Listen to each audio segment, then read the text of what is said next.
وسلم نے فرمایا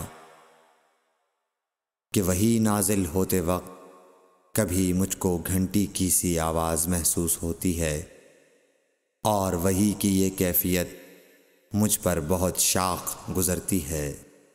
جب یہ کیفیت ختم ہوتی ہے تو میرے دل و دماغ پر اس فرشتے کے ذریعے نازل شدہ وحی محفوظ ہو جاتی ہے، اور کسی وقت ایسا ہوتا ہے کہ فرشتہ بشکل انسان میرے پاس آتا ہے اور مجھ سے کلام کرتا ہے، پس میں اس کا کہا ہوا یاد رکھ لیتا ہوں۔